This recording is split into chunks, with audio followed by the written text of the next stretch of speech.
Un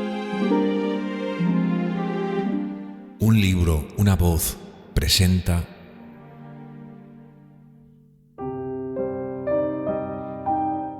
La Dama de Blanco, una novela escrita por Wilkie Collins. Narrada por un servidor, Miguel Ibars.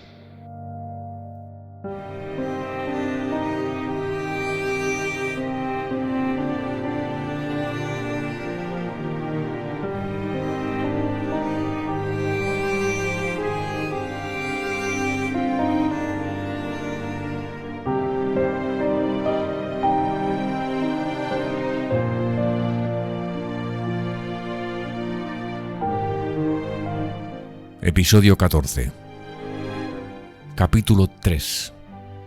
Continúa el relato de Walter Hartwright. Esta era la historia del pasado, la historia que conocíamos entonces. Después de escucharla se presentaron ante mí dos conclusiones incontestables. En primer lugar, veía oscuramente cuál había sido el objetivo de la conspiración, cómo se habían aprovechado las oportunidades y cómo se habían manejado las circunstancias para dejar impune un delito temerario y complicado. Mientras todos los detalles eran todavía un misterio para mí, estaba fuera de duda que habían explotado inicuamente el parecido físico entre la Dama de Blanco y Lady Glyde. Estaba claro que Anne Catterick fue conducida a casa del conde Fosco como Lady Glyde, que Lady Glyde ocupó en el sanatorio el lugar de la muerta, efectuándose la sustitución de tal manera que se convirtió a personas inocentes, al doctor y las criadas con toda seguridad y, probablemente, al dueño del sanatorio, en cómplices del crimen. La segunda conclusión se desprendía como consecuencia necesaria de la primera. No podíamos esperar clemencia de Sir Percival ni del conde Fosco. El éxito de la conspiración había aportado a estos dos hombres el claro beneficio de 30.000 libras, 20.000 a uno y 10.000 al otro, por medio de su esposa. Uno de sus intereses era asegurar su impunidad de todo peligro, y no se detendrían ante obstáculo alguno, no ahorrarían sacrificios e intentarían toda argucia posible para descubrir el lugar donde se refugiaba su víctima y separarla de los únicos amigos con que contaba en el mundo, Marian Harcombe y yo.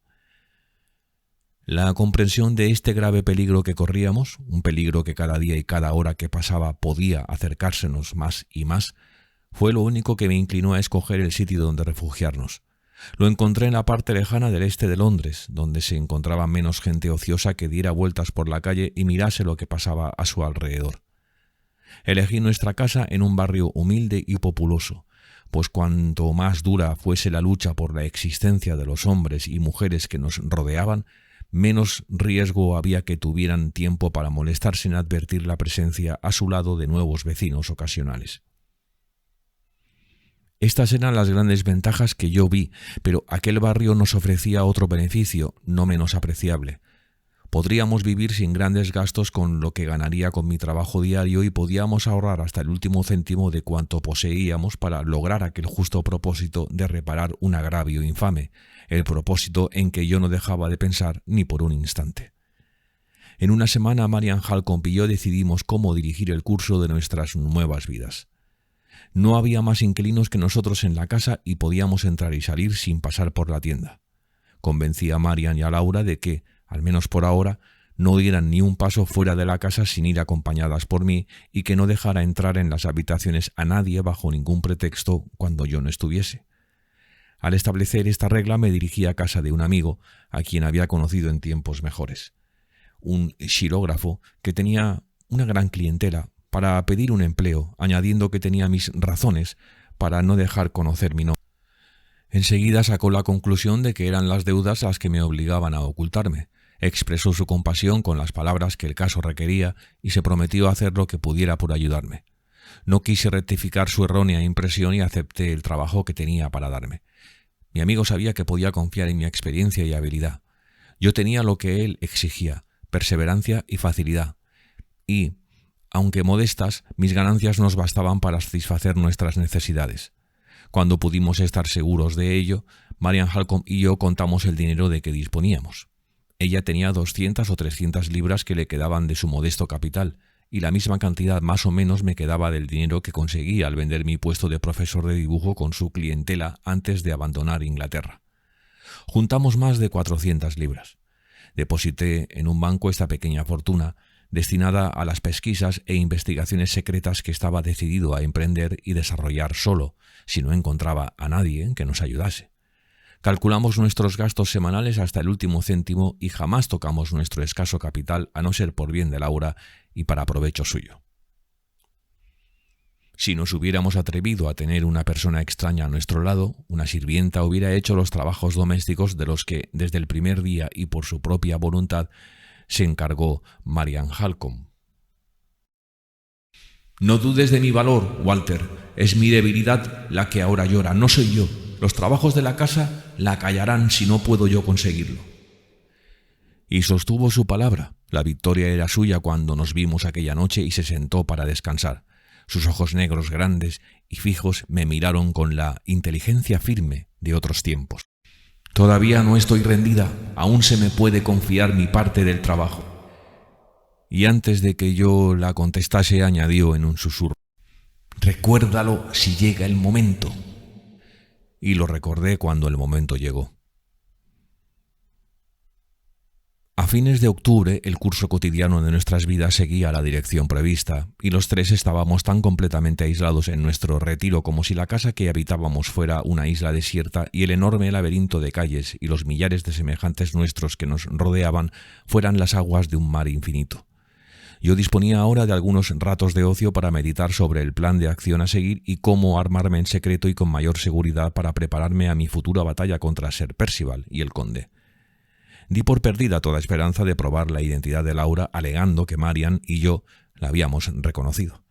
Si no la hubiéramos armado tanto, si el instinto que aquel amor nos había implantado no hubiera sido tanto más certero que cualquier razonamiento, ni tanto más penetrante que cualquier proceso de observación, incluso nosotros habríamos vacilado al verla por primera vez.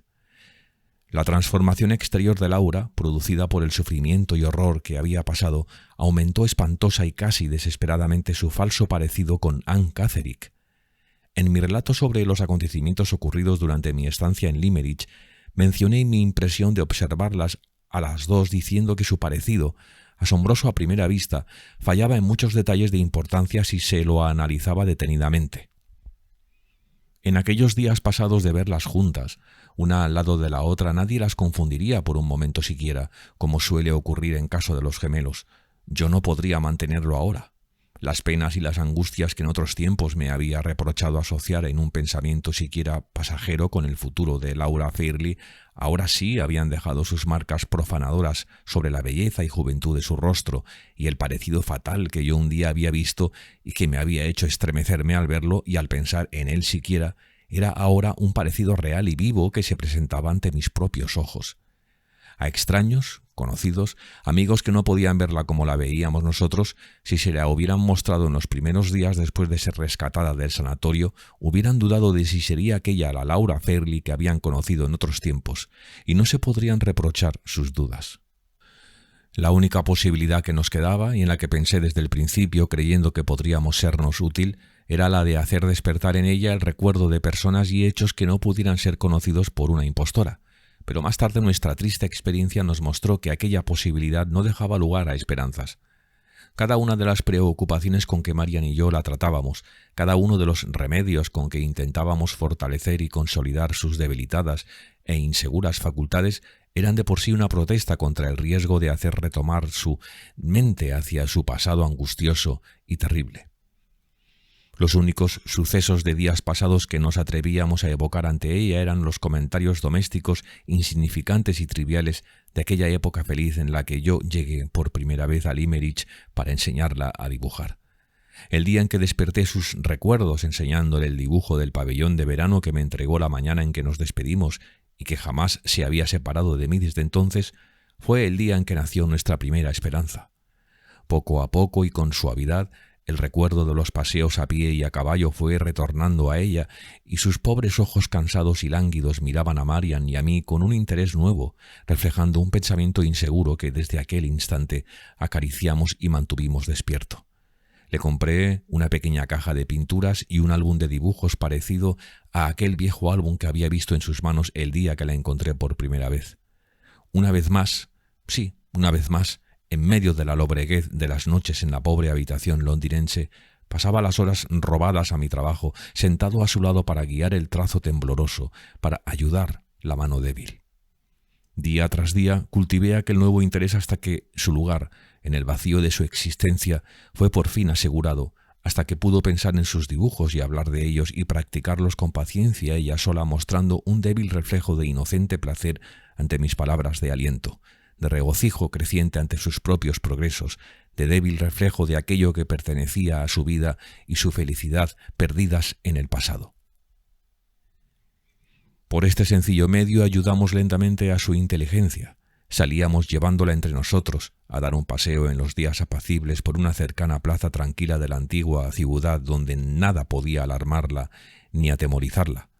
Empleamos algunas de nuestras libras depositadas en el banco en comprarle vino y los alimentos exquisitos y sanos que ella necesitaba.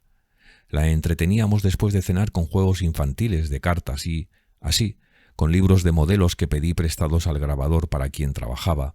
Con ayuda de estos y otros pequeños detalles semejantes, llegamos a serenarla y fortalecerla con la esperanza de que todo lo remediaría el tiempo, los cuidados y el amor que nunca iban a abandonarla ni olvidarse entre nosotros. Pero no nos atrevimos a arrancarla despiadadamente de su retiro y tranquilidad, a presentarse ante extraños o conocidos que eran poco menos que extraños, a despertar en ella impresiones con sumo cuidado. No nos atrevimos a hacer nada de esto por su propio bien.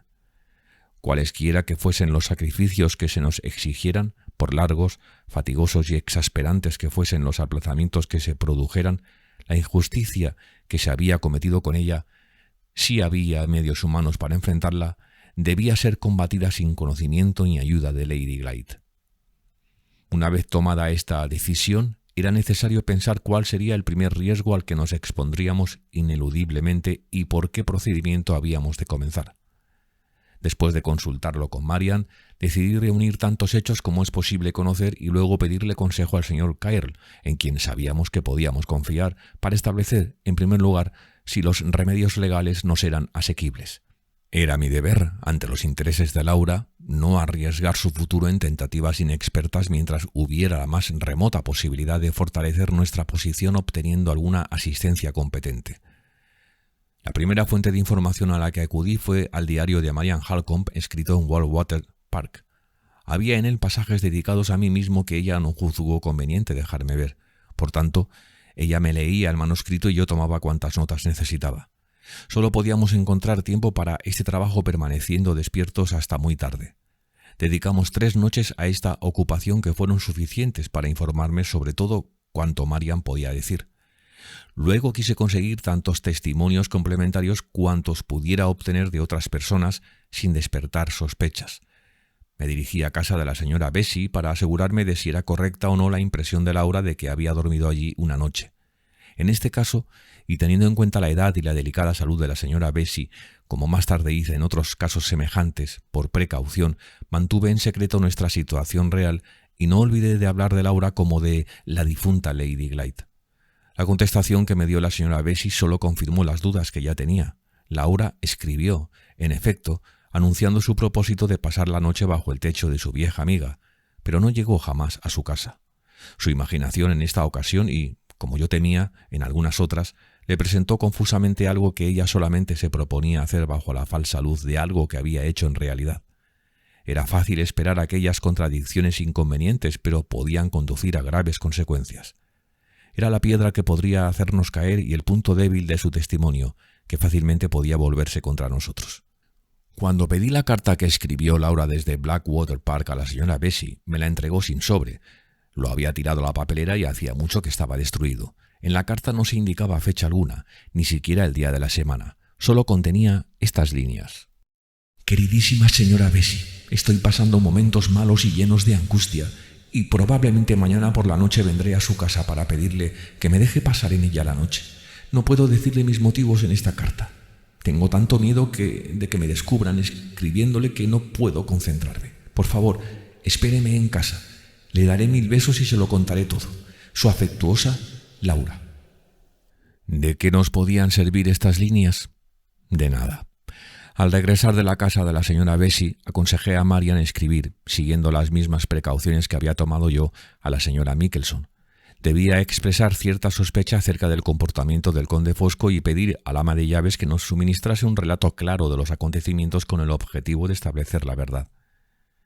Mientras esperábamos su respuesta, que llegó al cabo de una semana, fui a ver al médico de St. John's Wood. Le dije que venía de parte de la señorita Halcombe para recoger, si era posible, más datos sobre la última enfermedad de su hermana que los que el señor Kyle pudo procurarnos. Con ayuda del señor Goodrich conseguí una copia del certificado de la muerte y me entrevisté con la mujer, Jane Gould, que había preparado el cuerpo para el funeral.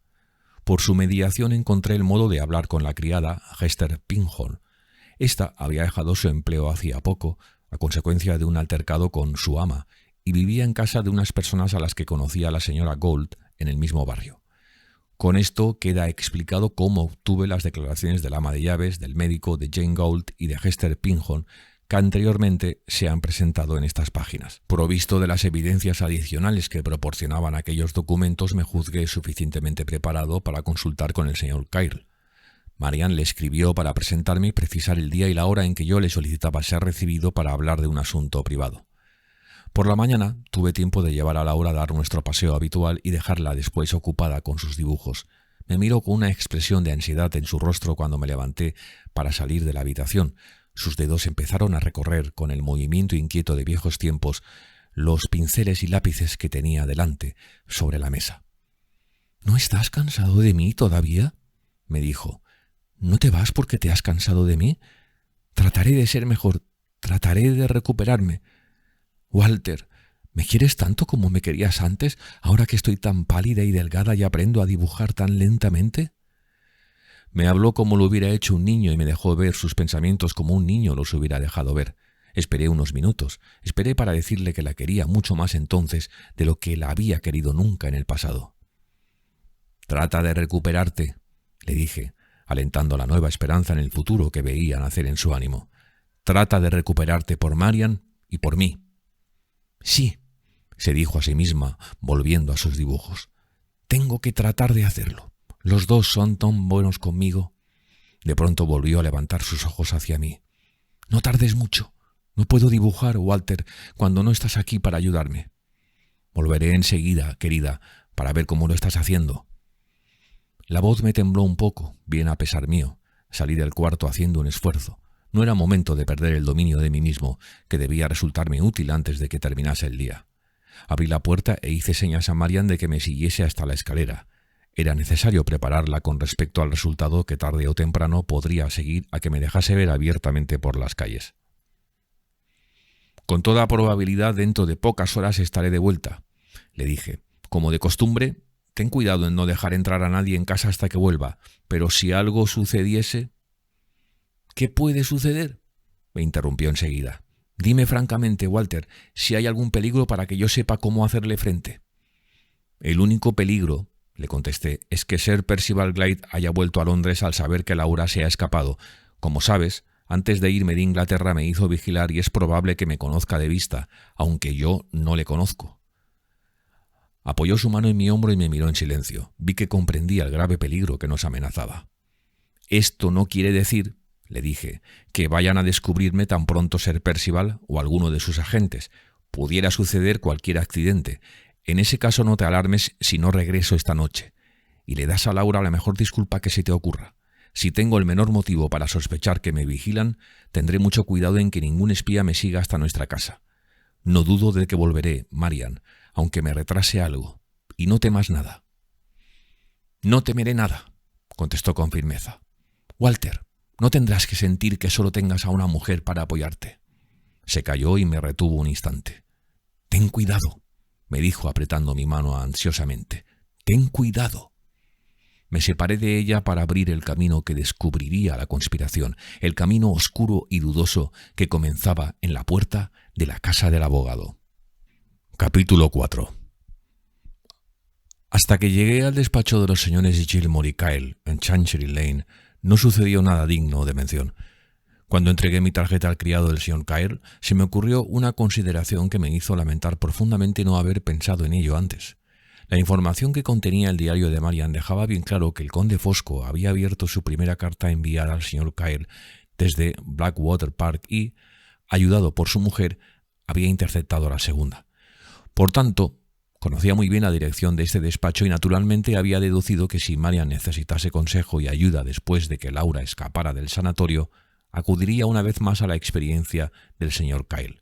En este caso, el despacho de Chancery Lane era el primer sitio que el conde y Sir Percival habrían ordenado vigilar, y si habían encomendado la tarea a los mismos hombres que habían empleado para seguirme antes de que yo saliera de Inglaterra.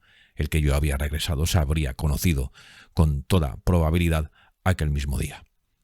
Había pensado que podían reconocerme en las calles de la ciudad, pero hasta aquel momento jamás se me ocurrió pensar en el riesgo especialmente grave que significaba visitar aquel despacho. Era demasiado tarde para arrepentirme de que no había establecido la cita con el abogado en algún lugar previa y secretamente convenido. Lo único que podía hacer era tomar las mayores precauciones al salir de Chancery Lane y no dirigirme a casa, en ningún caso, directamente. Después de esperar unos minutos fui introducido en el salón particular del señor Kyle. Él era un hombre pálido, delgado, reposado y de gran dominio de sí mismo. Sus ojos eran muy penetrantes, su voz muy baja y sus gestos muy parcos. No era, como yo juzgué, dado a mostrarse compasivo con desconocidos, ni a dejar ver perturbada su compostura profesional. Difícilmente se hubiera podido encontrar una persona más conveniente para mi propósito. Si accedía a tomar una decisión y si esta decisión era favorable, a partir de aquel momento podíamos considerar que nuestro caso estaba ganado. Antes de entrar en materia de la cuestión que me ha traído aquí, le dije, debo advertirle, señor Kyle, que por breve que sea en exponérsela, voy a entretenerle algún tiempo. Mi tiempo está a disposición de la señorita Halcombe en todo lo que concierne a sus intereses. Represento a mi socio, tanto personal como profesionalmente. Él me pidió actuar así cuando dejó de participar en forma activa en nuestro trabajo. ¿Puedo preguntar si el señor Gilmore está en Inglaterra? No. Vive en Alemania con unos parientes suyos. Se encuentra mejor de salud, pero aún es incierta la fecha de su vuelta. Mientras intercambiábamos estas breves palabras preliminares, el señor Kyle estuvo rebuscando entre los papeles que tenía delante hasta que sacó al fin una carta lacrada. Yo creí que iba a dármela, pero aparentemente cambió de idea y la dejó sobre la mesa. Se acomodó en el sillón y esperó en silencio a que yo le expusiera lo que quería decirle. Sin perder tiempo en preámbulos de ninguna clase, empecé mi relato. Lo puse al corriente de todos los acontecimientos que ya han sido relatados en estas páginas. A pesar de que era abogado hasta la médula de los huesos, le hice olvidar su compostura profesional. Varias veces interrumpió mi relato con exclamaciones de incredulidad y de sorpresa que no pudo dominar. Mas yo continuaba y al llegar hasta el fin le planteé la única pregunta importante. ¿Qué opina usted de todo esto, señor Kyle? Era demasiado cauto para aventurar una respuesta antes de tomarse tiempo para recobrar su serenidad.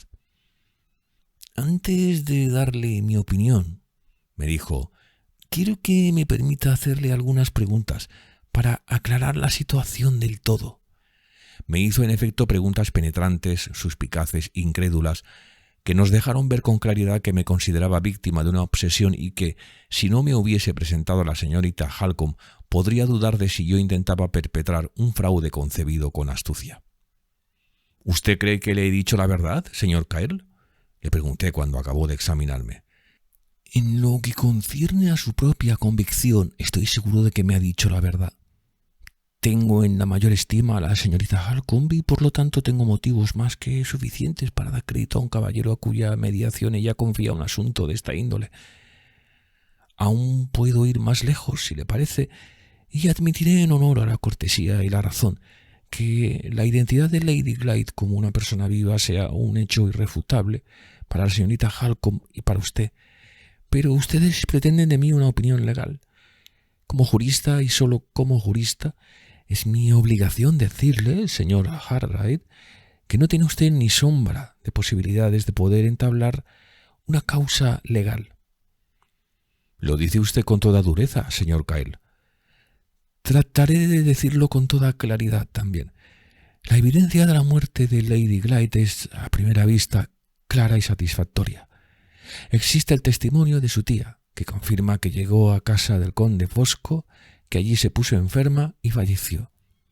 Existe el certificado médico que prueba el fallecimiento y lo atribuye a causas naturales. Existe el hecho de los funerales celebrados en Limerick y allí mismo está el epitafio donde consta su nombre. Estos son los datos que usted pretende rebatir. ¿Qué razones puede usted alegar por su parte para asegurar que la persona que murió y fue enterrada no era Lady Glyde? Vamos a revisar los puntos principales de su declaración y veamos qué valor pueden tener. La señorita Halcombe va a cierto sanatorio particular y allí ve a una cierta paciente. Se sabe que una mujer llamada Anne Catherick, que tiene un parecido extraordinario con Lady Glyde, se escapó del sanatorio. Se sabe también que la mujer admitida allí en el pasado mes de julio fue admitida como la Anne Catherick a la que consiguieron encontrar. Se sabe que el caballero que la restituyó al sanatorio advirtió al señor Fairley que una manifestación de su locura era la de hacerse pasar por su difunta sobrina. Y se sabe que en el sanatorio, donde nadie la creyó, declaró repetidas veces que era Lady Glyde. Estos son los hechos. ¿Qué puede usted alegar en contra de ellos? El hecho de que la reconociera la señorita Halcombe, que los acontecimientos posteriores inhabilitan o contradicen, es que la señorita Halcombe comunica la identidad de su supuesta hermana al dueño del sanatorio y acude a medios legales para rescatarla. No, soborna secretamente a una enfermera para que le ayude a escapar.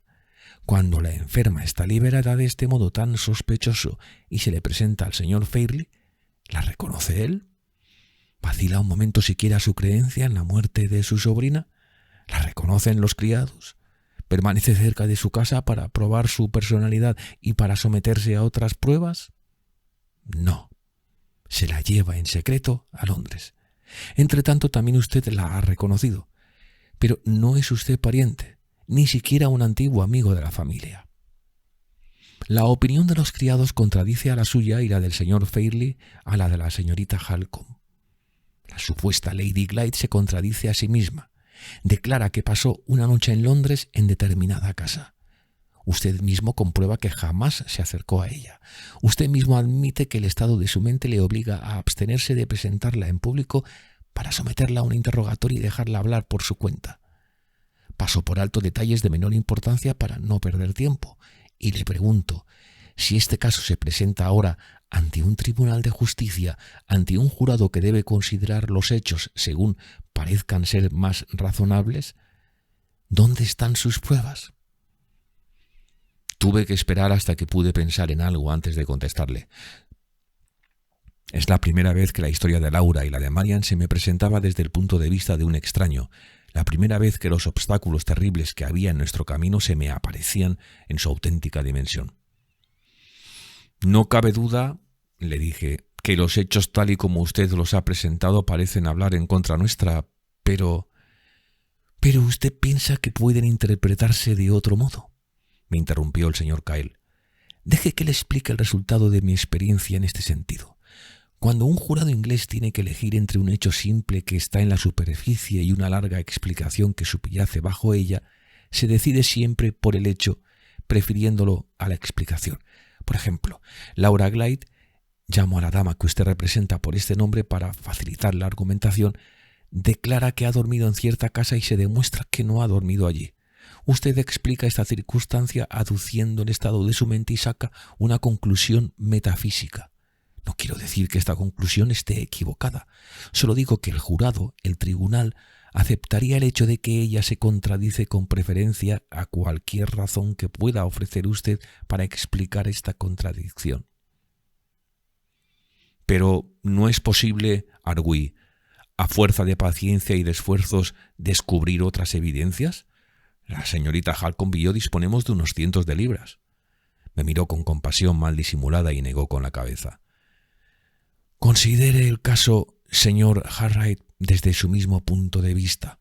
Si usted está en lo cierto respecto a Sir Percival Glyde y al conde Fosco, lo que yo, y perdone, no creo, todas las dificultades imaginables estarán puestas en su camino de conseguir alguna nueva evidencia.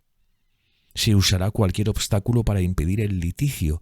Sus argumentos se rebatirán punto por punto, y cuando hayamos gastado miles y miles en lugar de cientos de libras, el resultado final será con toda probabilidad contrario a nosotros. Las cuestiones de identidad, cuando conciernen al parecido físico, son de por sí las más arduas de resolver, incluso cuando están libres de las complicaciones que rodean el caso que ahora nos ocupa. En realidad, no veo posibilidad alguna de arrojar luz sobre este extraordinario asunto. Incluso si la persona enterrada en el cementerio de Limerick no fuese Lady Glyde, ella tenía en vida, como usted mismo ha manifestado, tal parecido con aquella que no ganaríamos nada aun si consiguiéramos la disposición de que se exhumase el cadáver.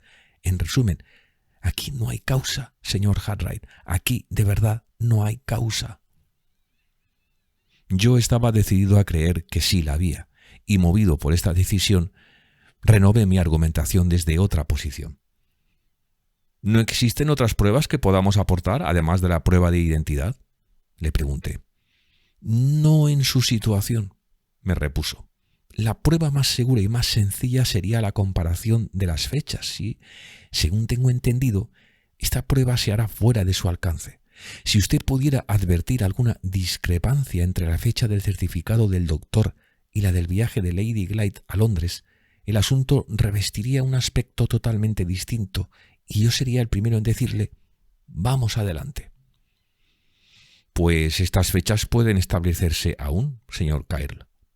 El día en que se establezcan, señor Cartwright, tendrá usted la causa legal. Si usted tiene en este momento alguna esperanza de saber la fecha, dígamelo y veremos qué puedo aconsejarle.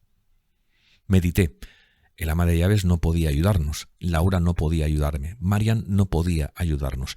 Con toda probabilidad, las únicas personas que conocían la fecha eran Sir Percival y el conde Fosco. De momento no se me ocurre ningún medio de averiguar esta fecha, le dije, pues no sé quién, además del conde o Sir Percival, pueda conocerla con seguridad. En el rostro sereno y atento del señor Kyle se dibujó por primera vez una sonrisa. Con la opinión que a usted le merecen esos dos caballeros, me dijo, supongo que no esperará ayuda por ese lado. Si han conseguido hacerse con buenas cantidades de dinero por medio de una conspiración, es poco probable que estén dispuestos a confesarlo. ¿Se les puede forzar a confesarlo, señor Kyle? ¿Quién lo hará? Yo. Ambos nos pusimos en pie. Me miró fijamente y con más interés que el que me había demostrado hasta entonces. Pude ver que le dejé algo perplejo. Está usted muy resuelto. Sin duda tiene usted algún motivo personal para proceder así, sobre el que no tengo derecho a indagar. Si en el futuro se puede instruir la causa, solo puedo decirle que me tiene usted a su entera disposición. Al mismo tiempo debo advertirle, pues las cuestiones de dinero siempre son cuestiones legales, que tengo muy pocas esperanzas de que se pueda recobrar la fortuna de Lady Glyde, aun en el caso de que consiga establecer el hecho de que está viva. El extranjero, probablemente, saldría de Inglaterra antes de que comenzase el proceso, y en cuanto a Sir Percival, sus dificultades económicas son tantas y tan apremiantes que todo el dinero que llegue a él pasará a manos de sus acreedores. Estará usted enterado, por supuesto, de... Al llegar a este punto le interrumpí. Le ruego que no discutamos los asuntos financieros de Lady Glyde, le dije. En el pasado nunca he sabido nada de ellos, ni sé nada ahora, salvo que ha perdido su fortuna. Está usted en lo cierto al suponer que tengo motivos personales para encargarme de esta empresa. Deseo que estos motivos sean siempre tan desinteresados como lo son ahora. El abogado trató de interrumpirme para dar sus explicaciones. Supongo que me acaloré al comprender que dudaba de mí y continué hablando con empeño, sin escucharlo. No hay interés monetario, dije, ni pensamiento de alguna ventaja personal en el servicio que pretendo rendir a Lady Glyde. Ha sido expulsada como una extraña de la casa en que nació. Una mentira que atestigua su muerte está inscrita sobre la tumba de su madre, y de todo ello son responsables dos hombres que siguen vivos e impunes. Las puertas de su casa volverán a abrirse para recibirla ante todas y cada una de las personas que acompañaron el tal entierro hasta la tumba. La mentira se arrancará públicamente de las piedras del sepulcro en presencia del cabeza de familia, y esos dos hombres responderán ante mí de su crimen, aunque la justicia que impera en los tribunales sea impotente para perseguirlos. He consagrado mi vida a este propósito, y tan solo tal como estoy ahora, si Dios me ayuda, lo lograré. Regresó a su mesa y no dijo nada. Su rostro demostraba claramente que estaba pensando que mi obsesión había triunfado sobre mi razón y que consideraba completamente inútil darme más consejos. «Cada uno de nosotros conservamos nuestra opinión, señor Kyle», añadí, «y hemos de esperar a que los acontecimientos futuros den la razón a uno o a otro. Mientras tanto, le agradezco mucho la atención que ha prestado a mis declaraciones. Me ha demostrado usted que los procedimientos legales están, en el sentido más amplio de las palabras, fuera de nuestro alcance. No podemos presentar las pruebas para satisfacer la ley, ni somos suficientemente ricos para pagar los gastos que ella pide. Ya es algo saberlo». Saludé y me dirigí hacia la puerta. Me llamó de nuevo y me entregó la carta que le había visto colocar sobre la mesa al comienzo de la entrevista. «La recibí por correo hace unos días», me dijo. «¿Le molestaría a usted hacerla llegar a su destinataria? Tenga la amabilidad de decirle a la señorita Halcombe que siento sinceramente no poder ayudarla. De no ser con mi consejo, que, mucho me temo, no le será más grato que a usted». Miré el sobre mientras hablaba. Iba dirigida a señorita Halcombe entregar a los señores Gilmore y Kyle, Chancery Lane. La letra me era totalmente desconocida. Antes de salir le hice una última pregunta. «¿Sabe usted por casualidad si continúa en París Sir Percival Glyde?» «Ha vuelto a Londres», me contestó el señor Kyle. «Al menos eso me dijo su procurador, al que encontré ayer». Después de recibir esta respuesta me marché. La primera precaución que tomé al salir del despacho fue la de abstenerme de atraer la atención deteniéndome y mirando a mi alrededor. Me dirigí hacia una de las amplias plazas más tranquilas al norte de Holborn. Luego me detuve de repente y di la vuelta cuando a mis espaldas quedaba un trozo largo del pavimento. En la esquina de la plaza había dos hombres que se habían parado también y estaban conversando. Después de reflexionar un momento volví atrás para pasar junto a ellos. Uno de los dos echó a andar cuando me acerqué, dobló una esquina de la plaza y salió a la calle. El otro permaneció en su sitio. Lo miré al pasar y reconocí enseguida a uno de los hombres que me habían estado vigilando hasta que me fui de Inglaterra. Si hubiera gozado de libertad para seguir mi propio instinto, probablemente hubiera empezado hablando con el hombre y terminado tumbándolo de un golpe. Pero debía tener en consideración las consecuencias. Si cometía una falta en público, solo proporcionaría con ello a Sir Percival armas contra mí. No tenía otra opción que contestar a un artificio con otro. Entré en la calle por donde había desaparecido el otro hombre y pasé a su lado mientras él estaba esperando en un portal. Yo no lo conocía y me alegré de saber cómo era por si llegaba otra contingencia desagradable. Después de hacerlo volví a dirigirme hacia el norte hasta que llegué al Camino Nuevo. Allí torcí al oeste. Los dos hombres me seguían todo aquel tiempo y me quedé esperando, en un lugar que sabía próximo a una parada de coches de punto, a que pasara por mi lado un ligero cabriolé vacío. Al cabo de pocos minutos apareció uno. Subí de un salto y le dije al cochero que me llevase deprisa hacia Hyde Park. Detrás no venía ningún otro coche rápido que pudieran coger mis espías. Los vi abalanzarse al otro lado de la calle, seguirme corriendo, tratando de encontrar en su camino otro coche o una parada, pero me fui alejando de ellos y cuando mandé al cochero detenerse para bajarme, no los vi. Crucé Hyde Park y me aseguré, en campo abierto, que estaba libre. Al fin dirigí mis pasos hacia nuestra casa, varias horas más tarde, cuando había anochecido ya. Encontré a Marian esperándome sola en nuestro saloncito. Había convencido a Laura de que se acostase después de prometerle que me enseñaría sus dibujos en cuanto yo regresase. El dibujo torpe, mísero y borroso, tan mediocre de por sí, tan conmovedor en las asociaciones que despertaba, estaba cuidadosamente expuesto sobre la mesa apoyado en dos libros y situado de modo que la débil luz de la única vela que nos podíamos permitir lo iluminase con la mayor claridad. Me senté para verlo mejor y, susurrando, conté a Marian todo lo que había sucedido. La pared que nos separaba de la habitación contigua era tan poco sólida que casi podíamos oír respirar a Laura y la habríamos despertado si hubiéramos hablado en voz alta. Marian no se alteró mientras le describía mi entrevista con el señor Kyle, pero su rostro reflejó alarma cuando le hablé de los hombres que me siguieron desde el despacho del abogado y cuando le comuniqué el regreso de Sir Percival. «Malas noticias, Walter», me dijo. «Las peores que podías traerme. ¿No tienes nada más que decirme?» «Tengo algo para entregarte», repliqué, alargándole la carta que me había confiado el señor Kyle. Miró las señas y al instante conoció la letra. «¿Sabes de quién es?», le dije. «Demasiado bien», contestó. «Es del conde Fosco». Al darme esta respuesta, Abrió el sobre.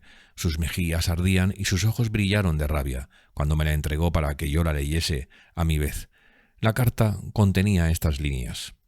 Empujado por la admiración, honrosa para mí y para usted misma, le escribo, maravillosa Marian, en interés de su tranquilidad y para dedicarle unas palabras de consuelo. No tema nada. Obre conforme a su extraordinario sentido común y permanezca en su retiro.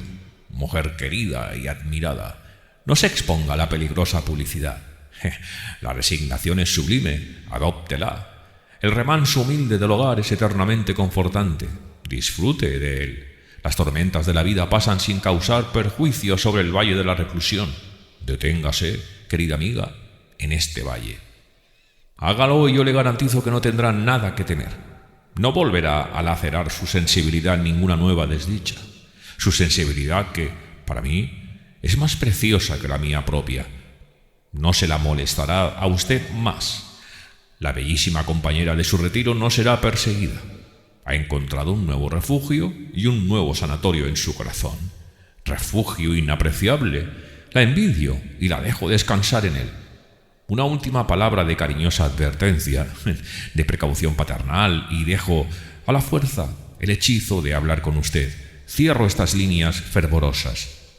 No avance más de lo que ha avanzado hasta ahora. No comprometa intereses demasiado serios, no amenace a nadie. Le ruego que no me obligue a actuar a mí, el hombre de acción, cuando el acariciado objeto de mis ambiciones es permanecer inactivo y restringir el vasto alcance de mis energías y de mi ingenio por el bien de usted.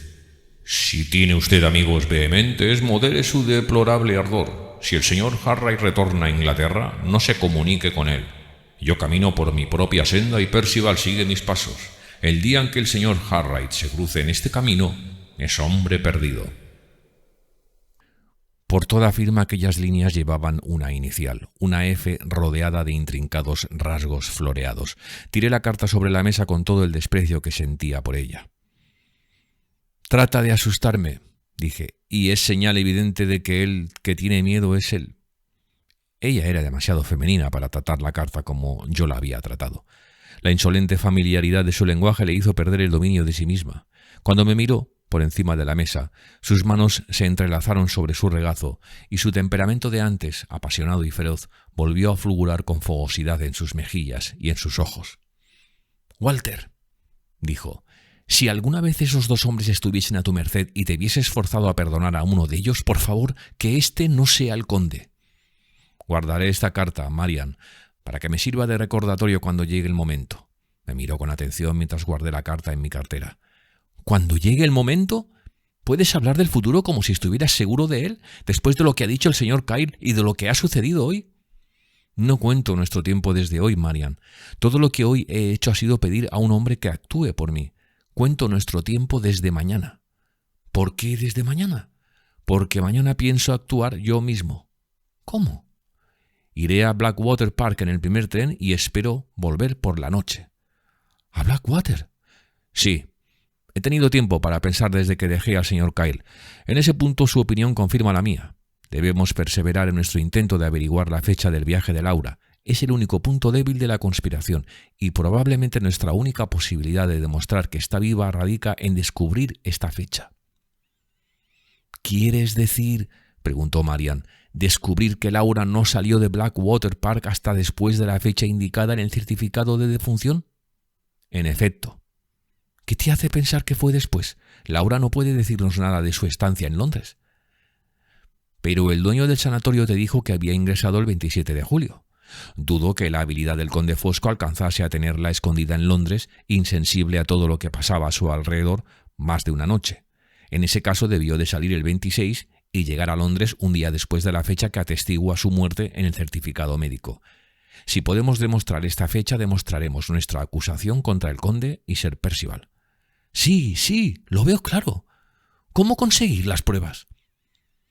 «El relato de la señora Michelson me ha sugerido dos maneras de obtenerlo. Una de ellas es la de preguntar al médico, el señor Dawson, que sabrá el día en que volvió a Blackwater Park después de que Laura dejara la casa. La otra es preguntar en la posada en que Sir Percival pasó la noche cuando se marchó. Sabemos que se fue después de Laura, con un lapso de tiempo de pocas horas, y por ello podemos establecer la fecha. Al menos es una tentativa que merece la pena. y estoy decidido a ponerla en práctica mañana. Pero supón que eso falla. Me preparo para lo peor, Walter, por ahora, pero si tenemos que enfrentarnos con desgracias, pensaré en el éxito. Supón que nadie puede ayudarte en Blackwater. En Londres hay 2 hombres que pueden ayudarme y lo harán. Son Sir Percival y el conde. Las personas inocentes pueden olvidar la fecha fácilmente, pero ellos son culpables y lo saben. Si me falla todo lo demás, obligaré a uno de ellos o a los 2 a que me la digan, empleando métodos propios. Toda la feminidad que Marian llevaba dentro ardió en sus mejillas.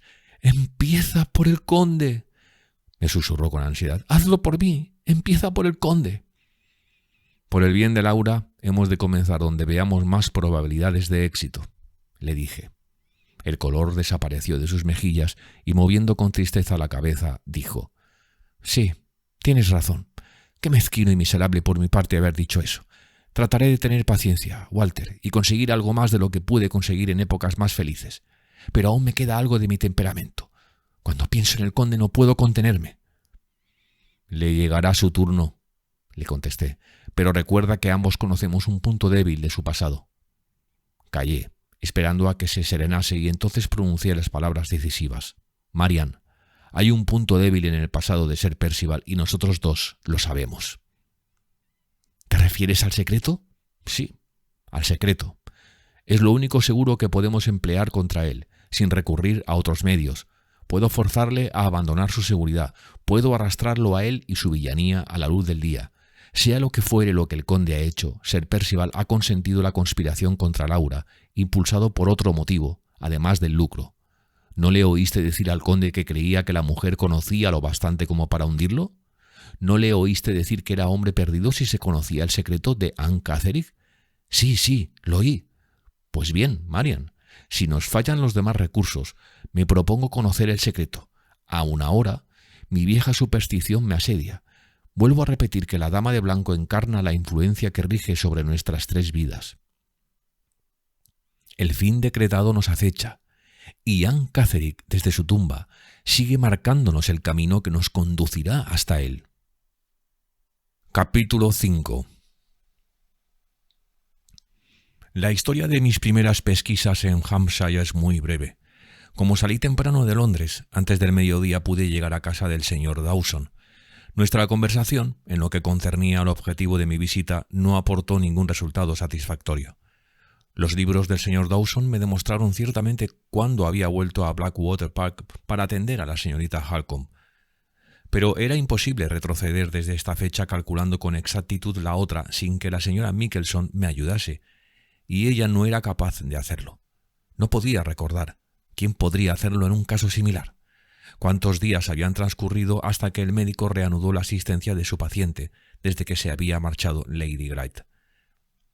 Estaba casi segura de haber anunciado que se había marchado a la señorita Halcombe al día siguiente, pero no podía precisar aquella fecha, como no podía hacerlo con la del día anterior, cuando Lady Glyde se fue a Londres.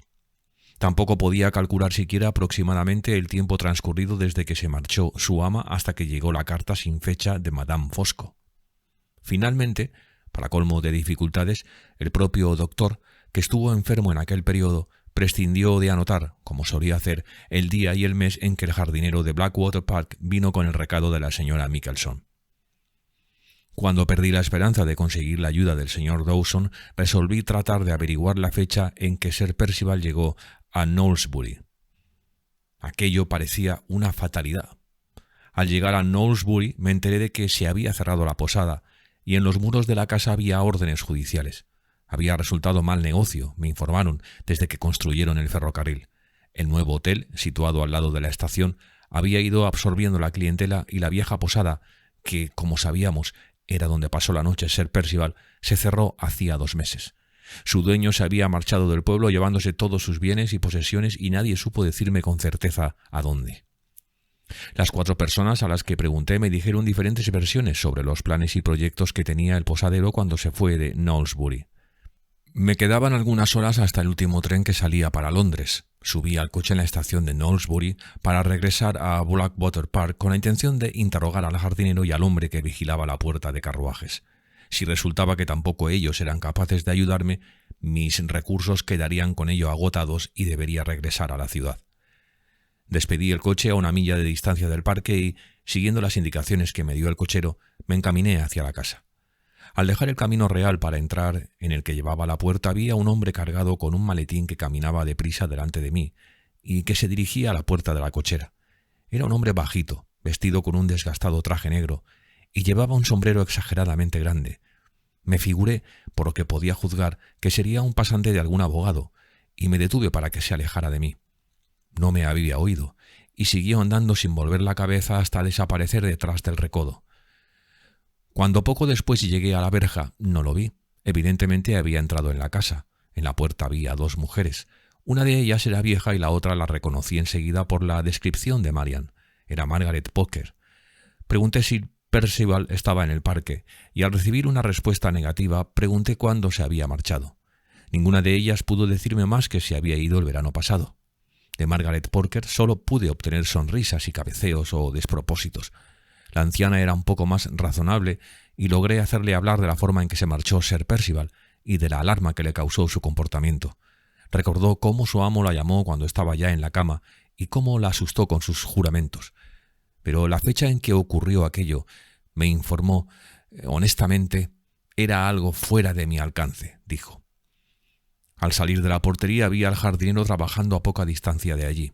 Cuando le hablé me miró con desconfianza, pero al oírme mencionar el nombre de la señora Michelson y decir que ella me había hablado de él, se mostró muy dispuesto a entrar en conversación. No necesito describir lo que pasó después. Todo terminó así, tal como mis otros intentos de descubrir la fecha habían terminado. El jardinero sabía que su amo se había marchado por la noche, en el mes de julio, en la última quincena o en los últimos 10 días, pero nada más. Mientras hablábamos vi al hombre de negro, llevando su gran sombrero, salir de la casa y quedarse a cierta distancia de nosotros, observándonos. Ciertas sospechas acerca de su visita a Blackwater Park ya habían cruzado mi mente.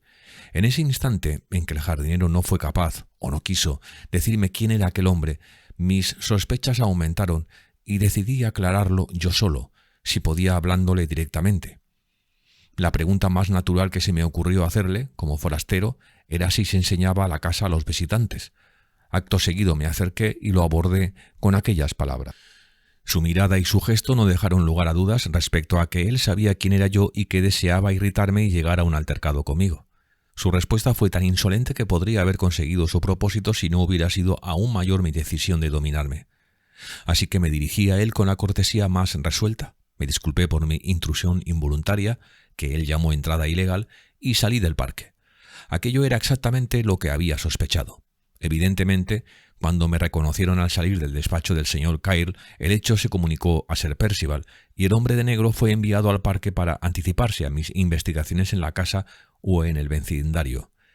Si le hubiera dado el menor motivo para promover una querella legal contra mí, el magistrado local, sin duda, sería utilizado como un obstáculo en mis pesquisas y como un medio para separarme, siquiera por unos días, de Marian y de Laura. Estaba preparado para verme vigilado en mi camino de Blackwater Park a la estación, exactamente como me habían vigilado en Londres el día anterior. Sin embargo, ni entonces ni más tarde llegué a descubrir si me habían seguido en aquella ocasión o no. El hombre de negro podía disponer de medios para vigilarme de los que yo no sabía nada, pero no lo vi ni camino de la estación ni más tarde cuando llegué a Londres. Fui a casa andando y antes de acercarme a nuestra puerta tomé la precaución de dar unas vueltas por la calle más desierta del vecindario, deteniéndome de repente para mirar atrás cuando a mis espaldas había suficiente espacio abierto. Había aprendido a usar esta estratagema en los desiertos de Centroamérica para protegerme contra posibles emboscadas, y ahora volvía a practicarla con el mismo propósito y con precaución mayor aún, en el corazón de la civilizada ciudad de Londres. Nada había sucedido que alarmase a Marian durante mi ausencia. Me preguntó con ansia qué resultados había obtenido. Cuando se los conté, no pudo disimular su asombro al ver la indiferencia con que le hablaba del fracaso de mis gestiones. La verdad era que el resultado nulo de mis pesquisas no me desanimaba en absoluto. Las había realizado como una tarea ineludible sin esperar nada de ellas. En el estado de ánimo en que me hallaba, casi era para mí un alivio saber que ahora la lucha se reducía a una prueba de fuerza entre Sir Percival y yo. Mi inicial deseo de venganza estaba mezclado con otros y mejores motivos, y confieso que experimenté una cierta satisfacción al comprobar que la manera más segura, y la única que me quedaba, de servir a la causa de Laura era sentar mi mano sobre el canalla que la hizo su mujer. Reconociendo que no era suficientemente fuerte para impedir que el instinto de vengarme se asociase con mis motivos, también puedo añadir honestamente algo que habla en mi favor. Desde el principio, ninguna consideración sobre mis futuras relaciones con Laura ni sobre concesiones privadas o personales a las que pudiese obligar a Sir Percival cuando lo tuviese a mi merced había pasado nunca por mis mentes. Jamás pensé: si salgo victorioso, uno de los resultados de mi victoria será impedirle a su marido que vuelva a quitármela. No podía mirarla y pensar en el futuro con semejantes intenciones.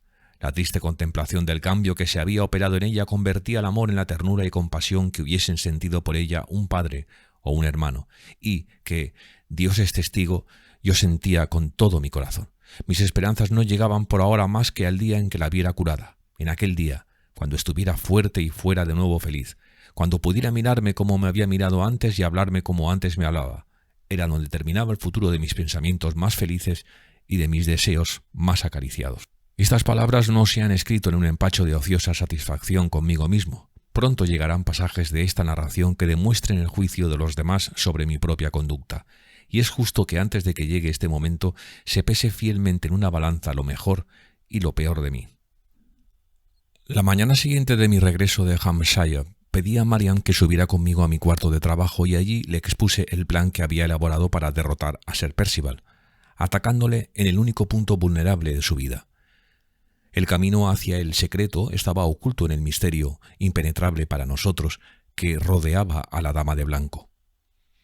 Este misterio, a su vez, podía alcanzarse si conseguíamos la ayuda de la madre de Anne Catterick, y el único medio posible de convencer a la señora Catterick de actuar o hablar para desvelarlo dependía de si yo lograba descubrir algunos detalles de su vida y de su situación por mediación de la señora Clemens.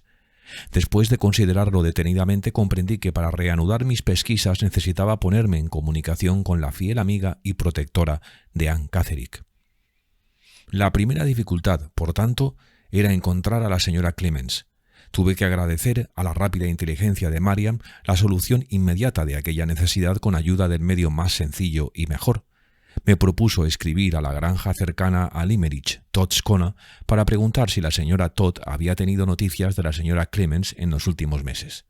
¿Cómo separaron a la señora Clemens de Anne?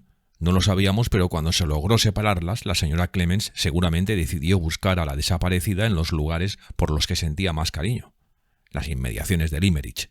Enseguida vi que la idea de Marian nos ofrecía una perspectiva favorable. Así, pues, Marian escribió a la señora Todd aquel mismo día. Mientras esperábamos su respuesta, Marian me puso al corriente de todo cuanto sabía respecto a la familia y al pasado de Sir Percival Glyde. Aunque solo conocía los hechos de oídas, estaba segura de que lo poco que podía decir sobre el tema era verdad. Sir Percival fue hijo único. Su padre, Sir Felix Glyde, había sufrido desde su nacimiento una deformación penosa e incurable y desde sus años jóvenes eludía toda vida social. Su único solaz era la música, y se casó con una dama que tenía gustos similares a los suyos y cuyo talento musical estaba comúnmente reconocido. Heredó Blackwater Park cuando era aún muy joven. Ni él ni su mujer, después de tomar posesión de la finca, buscaron acercarse a la sociedad del vecindario, como nadie se preocupó de invitarles a salir de su retiro, con la desastrosa excepción del rector de la parroquia. Dicho rector era de lo más propenso a cometer inocentemente todo tipo de inconveniencias por su celo excesivo en su misión. Había oído decir que Sir Félix abandonó la universidad con fama de ser poco menos que un revolucionario en política y un díscolo en religión, y en su conciencia llegó a la conclusión de que era su deber y obligación convencer al propietario de Blackwater de que atendiera a las sublimes verdades que se anunciaban en la iglesia parroquial. Sir Félix reaccionó con frenesí ante el propósito, bien intencionado pero mal conducido, del clérigo.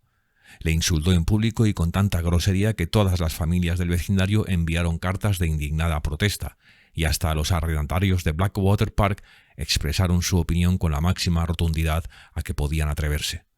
El varón, que no tenía ninguna afición al campo ni cariño alguno a su finca, ni a nadie de los que allí habitasen, declaró que la sociedad de Blackwater jamás tendría una nueva oportunidad para molestarlo y abandonó aquellos lugares. Después de su corta estancia en Londres, él y su mujer se marcharon al continente y jamás volvieron a Inglaterra.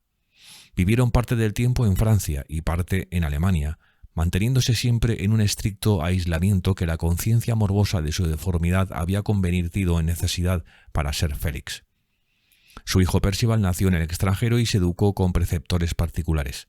Su madre fue su primera pérdida. Su padre murió algunos años después, en 1825 o 1826. Antes de esa época, el joven Sir Percival estuvo una o dos veces en Inglaterra, pero no conoció al difunto señor Fairlie hasta después de la muerte de su padre. Pronto se hicieron íntimos amigos, aunque en aquella época Sir Percival visitaba poco o nunca Limerick. El señor Frederick Fairlie podía haberlo encontrado una o dos veces en compañía del señor Philip Fairlie, pero no debía saber mucho de él entonces ni tampoco más tarde. El único amigo íntimo de Sir Percival en la familia Fairlie había sido el padre de Laura. Esta fue toda la información que pude saber por Marian. No contenía nada que pudiera serme útil para mi actual propósito, aunque anoté todos los detalles por si en el futuro resultase que tuvieran importancia. La respuesta de la señora Todd, dirigida según le habíamos indicado a una estafeta alejada de nuestra casa, había llegado ya cuando fui a preguntar por ella. El destino, que hasta entonces nos era contrario, a partir de aquel momento empezaba a favorecernos. La carta de la señora Todd contenía el primer fragmento de la información que perseguíamos. La señora Clemens había escrito, en efecto, como habíamos conjeturado, a Todscona. En primer lugar, se disculpaba por la brusquedad con que ella y Anne abandonaron la granja de sus amigos. A la mañana siguiente de encontrar yo a la dama de blanco en el cementerio de Limerick, y luego comunicaba a la señora Todd la desaparición de Anne suplicando que preguntase en el vecindario por si la muchacha había vuelto a Limerick. La señora Clemens tuvo a buen cuidado acompañar su ruego con señas, a los cuales podrían avisarla en cualquier momento. Y estas la señora Todd se las remitía ahora a Marian. La casa estaba en Londres, a media hora de camino de la nuestra. Estaba decidido, como dice el refrán, a no dejar que la hierba creciese bajo mis pies. A la mañana siguiente me fui en busca de la señora Clemens. Ese fue mi primer paso adelante en mi investigación. La historia del desesperado intento que me propongo emprender ahora comienza aquí. Las señas enviadas por la señora Todd me llevaron a una casa de alquiler situada en una calle respetable. Cuando llamé, abrió la puerta la propia señora Clemens. No pareció recordarme y me preguntó qué deseaba. Le evoqué nuestro encuentro en el cementerio de Limerick al final de mi conversación con la dama de blanco y tuve buen cuidado de hacerle notar que yo fui la persona que ayudó a Anne Catterick, como la propia Anne había declarado, a escapar de sus perseguidores del sanatorio. Era la única razón que pude aducir para ganar la confianza de la señora Clemens. Se acordó enseguida y me hizo pasar al salón, llena de ansiedad por saber si le traía algunas noticias de Anne. Yo no podía descubrirle toda la verdad, sin entrar al mismo tiempo en los detalles de la historia de la conspiración, que hubiera sido peligroso confiar en una persona desconocida. Pero procuré abstenerme con el mayor cuidado de despertar falsas esperanzas, explicándole que el objeto de mi visita era descubrir a las personas que realmente eran responsables de la desaparición de Anne. Incluso añadí, para evitarme duros remordimientos de mi conciencia, que no albergara la menor esperanza de poder encontrarla, que consideraba que nunca volveríamos a verla con vida y que mi mayor interés en aquel asunto era llevar el merecido castigo a dos hombres que sospechaba la habían raptado y de cuyas manos yo mismo y algunos seres queridos por mí habían sufrido un gran agravio. Con esta explicación dejaba a la señora Clemens decidir si nuestro interés en el asunto, cualquiera que fuese la diferencia entre los motivos que nos obligaban a actuar, era el mismo, y si tenía algún inconveniente en ayudarme a conseguir mi objetivo proporcionándome cierta información importante para mis pesquisas, de la que ella disponía.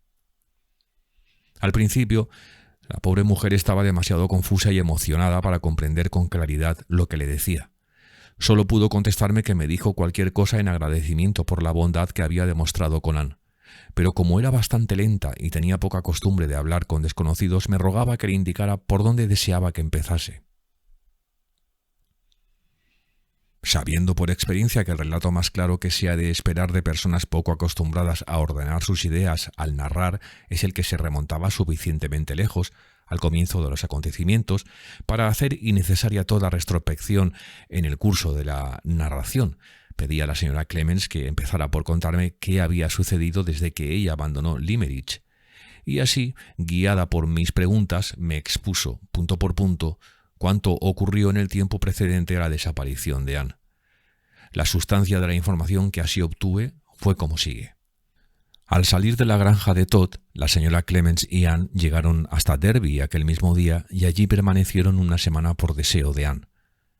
Luego marcharon a Londres y estuvieron un mes o más en la casa que entonces alquilaba la señora Clemens, cuando circunstancias relacionadas con la vivienda y su propietario las obligaron a mudarse.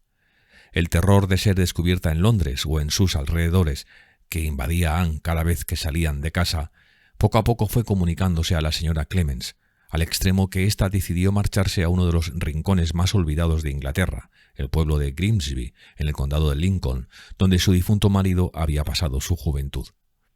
Sus parientes eran personas respetables que estaban allí establecidas. Siempre habían tratado a la señora Clemens con mucha amabilidad, y ella pensó que no podía hacer otra cosa mejor que ir allá y pedir consejo a los amigos de su marido. Anne no quería ni oír hablar de regresar a casa de su madre, en Birmingham, porque desde allí era desde donde la habían llevado al manicomio, y porque era seguro que Sir Percival volvería allí y la encontraría de nuevo. Esta objeción era de mucho peso y la señora Clemens comprendió que no sería fácil rebatirla. En Grimsby se manifestaron en Anne los primeros síntomas alarmantes de la enfermedad. Aparecieron pronto, después de que la noticia de la boda de Lady Glyde se publicó en los periódicos. El médico a quien mandaron a buscar para que atendiese a la enferma no tardó en descubrir que sufría una grave afección de corazón. La enfermedad se prolongó mucho, la dejó muy débil y reaparecía a intervalos, aunque la severidad de sus achaques estaba mitigada. Por consiguiente, permanecieron en Grimsby durante la primera mitad del año siguiente y probablemente hubieran continuado mucho más tiempo si no se hubiera empeñado Anne en volver a Hampshire para obtener una entrevista secreta con Lady Glyde. La señora Clemens hizo cuanto estaba en su poder para oponerse a que se llevase a cabo aquel proyecto azaroso y de consecuencias imprevisibles. Anne no le ofreció explicación alguna de sus motivos, y solo dijo que creía que la muerte no andaba lejos de ella y que antes de morir tenía que comunicar algo a Lady Glyde, en secreto, aun a costa de cualquier riesgo. Estaba tan firme en su decisión de cumplir aquel propósito que declaró que iría sola a Hampshire si a la señora Clemens no le apetecía acompañarla. Se consultó con el médico y la opinión de éste fue que oponerse a los deseos de Anne podía significar con toda probabilidad una nueva y tal vez fatal recaída en su enfermedad. Siguiendo su consejo, la señora Clemens se resignó ante la necesidad y una vez más, llena de tristes presentimientos, de angustias y peligros por suceder, permitió a Anne Catterick hacer lo que ésta quería. Durante el viaje desde Londres a Hampshire, la señora Clemens se dio cuenta de que uno de sus compañeros de viaje conocía bien la región de Blackwater y podía proporcionarle la necesaria información acerca de los pueblos que había en su vecindad. Así supo que el único sitio donde podrían ir y que no estaba en peligrosa proximidad de la residencia de Sir Percival era un pueblo llamado Sandon. La distancia entre el pueblo y Blackwater Park era de unas 3 o 4 millas y esta distancia era la que recorría Anne 2 veces entre ida y vuelta, cada vez que aparecía junto al lago. Los pocos días que estuvieron en Sandon sin ser descubiertas vivieron a la salida del pueblo, en la casa de una respetable viuda que alquilaba un dormitorio y cuyo discreto silencio la señora Clemens procuró asegurar, al menos durante la primera semana. También hizo grandes esfuerzos para convencer a Anne de que, como primera providencia, se contentara con escribir a Lady Glyde, pero el fracaso de la advertencia que envió como carta anónima a Limerick hizo que esta vez Anne estuviera decidida a hablar y se obstinara en ir sola para hacerlo. Sin embargo, la señora Clemens la siguió de lejos cada vez que fue hacia el lago, aunque nunca se atrevió a acercarse a la caseta de los botes lo suficiente para observar lo que allí sucedía. Cuando Anne volvió la última vez de aquellas peligrosas vecindades, la fatiga que le causaba recorrer día tras día distancias demasiado largas, añadida al efecto agotador de las emociones que experimentaba, condujo al resultado que la señora Clemens había temido desde el principio. El dolor de corazón y los demás síntomas de la enfermedad que había padecido en Grimsby volvieron, y Anne se vio obligada a guardar cama confinada en la casa de la viuda. En estas circunstancias, Lo primero que era preciso hacer, como la buena señora Clemens sabía por experiencia, era procurar que Anne se calmara. Y para conseguirlo, la buena mujer fue al día siguiente ya misma al lago para intentar encontrar a Lady Glyde, quien, como Anne había dicho, seguramente saldría a dar su paseo diario hasta la caseta de los botes, y convencerla de que viniera junto a ella, en secreto, a la casa de las afueras de Sandon. Pero al llegar a las inmediaciones de la plantación, la señora Clemens no vio allí a Lady Glyde, sino a un señor alto, grueso y mayor, que tenía un libro en la mano. En otras palabras, el conde Fosco. El conde, después de mirarla con mucha atención unos instantes, le preguntó si esperaba encontrarse con alguien en aquel lugar, y antes de que ella pudiese contestarle añadió que él estaba esperando con un recado de parte de Lady Glyde, pero no estaba muy seguro de si el aspecto de la persona que tenía delante correspondía a la descripción de aquella con quien deseaba comunicarse. Entonces la señora Clemens le confió su encargo sin pensar más y le suplicó que le diese su recado a ella, con lo cual contribuiría a aplacar la ansiedad de Anne. El conde, con toda amabilidad y eficacia, atendió su ruego. El recado, le dijo, era de gran importancia. Lady Glyde rogaba a Anne y a su buena amiga que regresasen inmediatamente a Londres, pues estaba segura de que Sir Percival las iba a descubrir si continuaban más tiempo en las cercanías de Blackwater. Ella misma iría a Londres dentro de poco tiempo, y si la señora Clemens y Anne iban antes y le hacían saber sus señas, tendrían sus noticias dentro de 15 días o antes. El conde añadió que, aunque había intentado en otra ocasión advertir como amigo a Anne, ésta tuvo tanto miedo al ver a un desconocido que no le dejó acercarse para hablarle. La señora Clemens contestó llena de alarma y angustia que no deseaba otra cosa sino llevarse a Anne a Londres, pero que de momento no tenía esperanzas de alejarla de aquellos lugares peligrosos, pues estaba enferma y en cama. El conde preguntó si la señora Clemens había llamado a algún médico, y al oír que hasta entonces estaba dudando en hacerlo, por miedo a que en el pueblo se conociera su situación, el conde le comunicó que él mismo era médico y que, si ella no tenía nada en contra, iría para ver si podía hacer algo por Anne.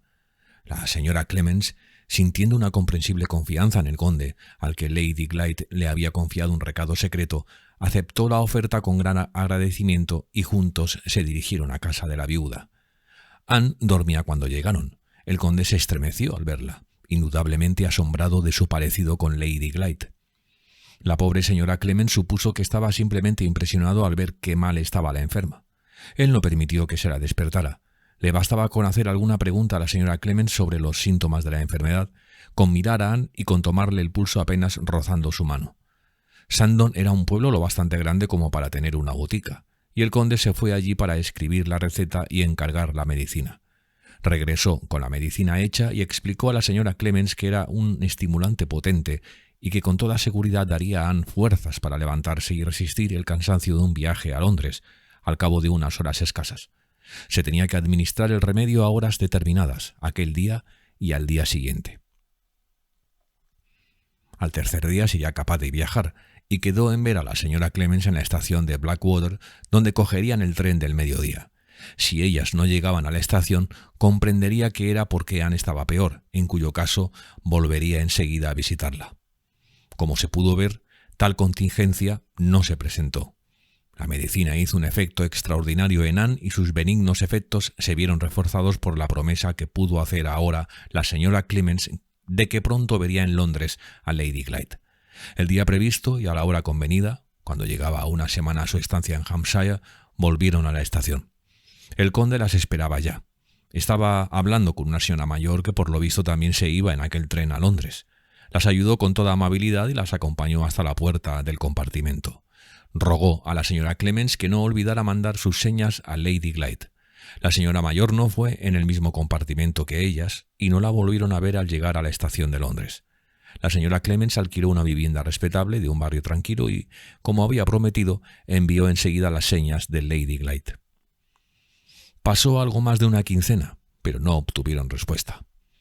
Al cabo de aquel tiempo, una señora, la misma señora mayor que había visto en la estación, vino en un coche de punto y dijo que venía de parte de Lady Glyde, que estaba en un hotel de Londres y deseaba ver a la señora Clemens para acordar con ella su próxima entrevista con Anne.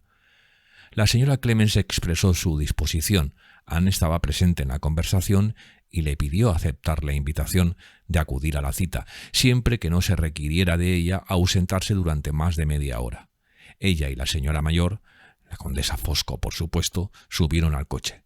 Cuando se habían alejado a cierta distancia, la señora hizo detener el coche junto a una tienda, antes de ir al hotel. Le rogó a la señora Clemens que la esperase unos minutos mientras hacía un encargo que se le había olvidado. Nunca más volvió a aparecer. Después de esperar algún tiempo, la señora Clemens se alarmó y ordenó al cochero que la volviese a conducir a su casa.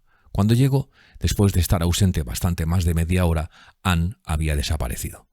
La única información que pudo obtener en la propia casa la recibió de la criada que limpiaba los apartamentos.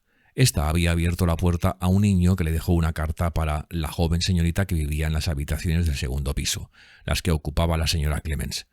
La criada entregó la carta a su destinataria y volvió a bajar. 5 minutos después vio que Anne abrió el portal con el chal y el sombrero puesto. Probablemente se había llevado la carta, pues no se encontró en casa. Por tanto, era imposible decir qué pretexto se había empleado para inducirla a salir. Debió de haber sido muy convincente, pues de otra forma jamás se habría aventurado sola por las calles de Londres. Si la señora Clemens no lo hubiese sabido, nada la hubiera hecho subir al coche, ni siquiera para estar fuera tan poco tiempo, media hora escasa. En cuanto pudo pensar con calma, lo primero que se le ocurrió a la señora Clemens fue indagar en el manicomio, donde temía que hubieran encerrado de nuevo a Anne. Al día siguiente se dirigió allí. La propia Anne le había dicho dónde se encontraba aquel establecimiento. La respuesta que recibió, sus indagaciones tuvieron lugar con toda probabilidad un día o dos antes de haber recluido en el sanatorio a la falsa Anne Catterick, era que no se había ingresado a tal paciente. Entonces escribió a la señora Catterick a Birmingham para preguntarle si sabía algo de su hija y recibió una respuesta negativa. Después de leer aquella contestación no le quedaba nada más que emprender. Desconocía por completo dónde hubiera podido dirigirse o qué hacer. A partir de aquel momento permaneció en la más absoluta ignorancia en cuanto a la causa de la desaparición de Anne y el final de su historia.